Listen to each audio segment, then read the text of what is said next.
Hi friends, శిలాక్షరం అనే మాటను శాశ్వతంగా నిలిచేది అనే సందర్భాన్ని సూచించడానికి వాడతాం. నీటి మీద రాతలు నిలబడవు, కానీ రాతి మీద రాతలు మాత్రం వేలాది సంవత్సరాలు చెక్కు చెదరకుండా ఉంటాయి. అవి వాతావరణ మార్పుల మూలంగా ప్రభావితం కావచ్చు, దండయాత్రలో ధ్వంసం చేస్తే పాడవచ్చు. అంటే ఒకటి సహజ క్షయం, మరొకటి ఉద్దేశపూర్వక వినాశనం.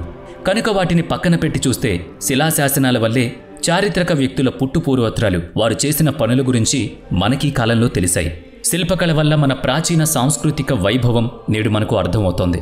అశోకుని శాసనాల్లోని చరిత్ర, రామప్ప దేవాలయ మదనికల శిల్ప సౌందర్యం మాటున దాగిన ఆంధ్ర నాట్యశాస్త్రం ఎన్నో ప్రాచీన కళ, సాంస్కృతిక చారిత్రక సంపదలను మనకు అందిస్తోంది. భారతీయ దేవాలయాలు, ఈజిప్ట్ పిరమిడ్లు, మయాన్ నాగరికత, గ్రీక్, రోమన్ కట్టడాలు ఇవన్నీ రాతిలో మలచబడ్డ పురాచరిత్రకు జీవసాక్ష్యాలు. ఇవి చాలా వరకు మనకు పరిచయమయ్యాయి. వాటిలో కొన్నింటి గురించి కొన్ని వివరాలు తెలుసుకుందాం. పెరూలోని ఆరాము మురు. పెరూ దక్షిణ అమెరికాలోని ఒక దేశం.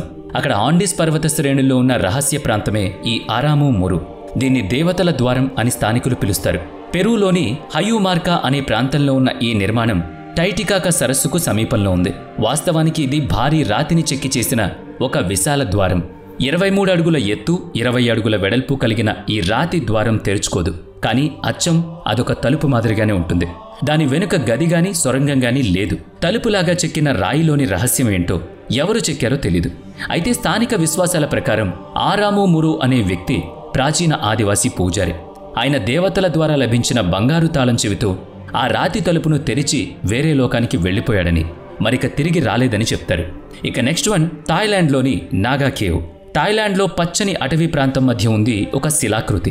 నిజానికి ఇది ఒక పర్వతం. ఆకాశం మాత్రం పాము చుట్టూ చుట్టుకున్నట్టు నిండా పొలుసుల మాదిరిగా ఉంటుంది.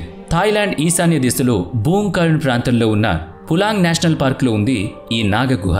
100 మీటర్ల పొడవైన భారీ శిల అచ్చంగా పాము ఆకారంలో ఉంటుంది.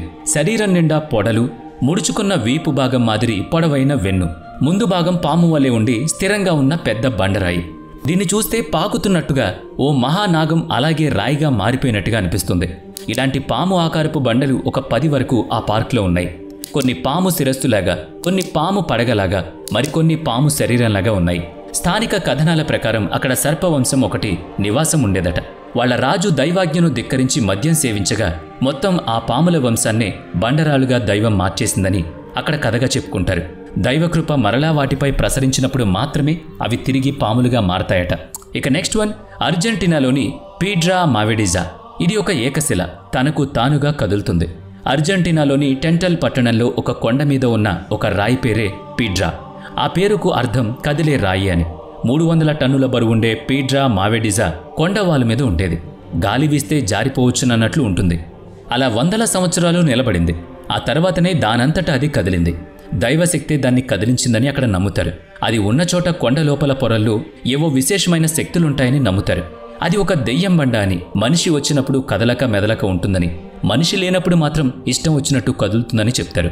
1912 ఫిబ్రవరి 29 నాడు మాత్రం ఎటువంటి ప్రకృతి వైపరీత్యం రాకుండా, ఎవ్వరూ ప్రయత్నించకుండానే పీడ్రా మావెడిజా స్వయంగా కదిలి కొండ వాలుకు దిగజారిందట. ఇక నెక్స్ట్ వన్, లాలిబెల్లాలోని రాక్ హ్యూన్ చర్చిలు. కేవలం రాతితో చెక్కిన నిర్మాణం ఇది. కలప, సిమెంట్ ఉపయోగించలేదు. కేవలం రాయిని తొలిచి నిర్మించారు. ఇథియోపియాలోని ఓ చిన్న ప్రాంతం లాలిబెల్లా. ఇక్కడ రాక్ హ్యూన్ చర్చ్ని రాతిని తొలిచి నిర్మించారు. 12వ శతాబ్దంలో పైనుంచి క్రిందకు రాతిని తోల్చుకుంటూ దీన్ని ఇలా అద్భుతంగా నిర్మించడాన్ని ప్రశంసించకుండా ఉండలేము. అంటే దీన్ని ఏకశిలా నిర్మాణంగా కూడా చెప్పుకోవచ్చు. ఇక భారతదేశంలోని చాంద్ బావడి, రాజస్థాన్లోని ఎడారి ప్రాంతంలో ఉన్న నిర్మాణం ఇది. 13 అంతస్తుల్లో చెక్కిన లోతైన బావి ఇది. అవును, ఇది కేవలం ఒక బావి. అయితే భారతీయ శిల్పకళకు ఒక ఉదాహరణగా నిలిచిపోయింది. 100ల కొద్దీ మెట్లు ఖచ్చితమైన కొలతలతో చెక్కినట్లు వాటి వరుస చూస్తుంటే కళ్ళు చెదురుతుంది. అవి మొత్తం 3500 మెట్లు, ఇంకా అంతకంటే ఎక్కువే అని కూడా చెప్పొచ్చు.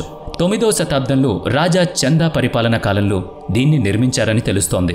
అంకగణితం, రేఖాగణితం లెక్కలతో సరిగ్గా సరిపోయేలా ప్రతి ఒక్క మెట్టు ఒకేలాంటి కొలతలతో చెక్కబడింది. ఈ చతురస్రాకార చాంద్ బావడి మొత్తం 13 అంతస్తులుగా ఉంటుందనేది దీని నిర్మాణ శైలి ప్రత్యేకతను బట్టి మనం అర్థం చేసుకోవచ్చు. అచ్చం అలాగే మరో నమూనా కట్టమని సవాలు విసిరితే ఈ ఆధునిక కాలంలో కూడా దాదాపుగా అసాధ్యం. ఇక భారతదేశంలోని మరొకటి ఎల్లోరా గుహలు. మహారాష్ట్రలోని ఔరంగాబాద్కు సమీపంలో ఉన్న ప్రపంచ వారసత్వ ప్రదేశం ఇది.